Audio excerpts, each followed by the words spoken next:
আসছিস কেন?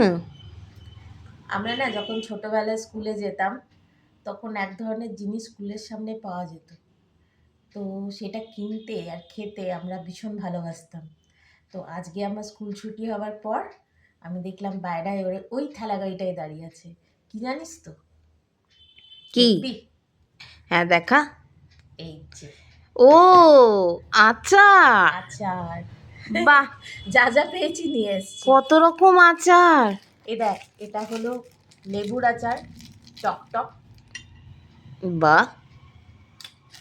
আর এটা হচ্ছে আমলকির আচার। এরম আমলকিগুলো রসে চোবানো। ওয়াও। আর সব এটা করছি কিন্তু চলে। ওইটা হচ্ছে রসুনের আচার। তুইও খেয়ে দেখ, আমিও খাই। লোকে বলে রসুন খাওয়া খালি পেটে স্বাস্থ্যের পক্ষে খুবই ভালো। তাই এইভাবে আচার ফর্মে যদি খাওয়া যায় তাহলে তো আর কথাই নেই, সব কিছু উঠে যাবে। আর সব থেকে এই জিনিসটা আমি খুব ছোটবেলায় খেতাম। এই জিনিসগুলো কি আমি ভুলে গেছি, কিন্তু এইগুলো আমরা খুব খেতাম। এই যে ছোট ছোট দেখি কুলের দেখি, মতন, আমি নামটা ভুলে এটা গেছি। তো মনে হয় কুল, ছোট কুল। কুলও হতে পারে, অন্য কিছুও হতে পারে। টোপা কুল তো নয়।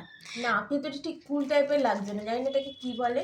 তা ফ্রেন্ডস, ভিউয়ার্স, আপনারা যদি জানেন যে এটা কি কুল, কুল তো বটেই, ছোট কুল কি নাম এক্স্যাক্টলি নিশ্চয়ই বলবেন। ওহো, জিভে জল চলে আসছে, রাখা যায় না হাতে।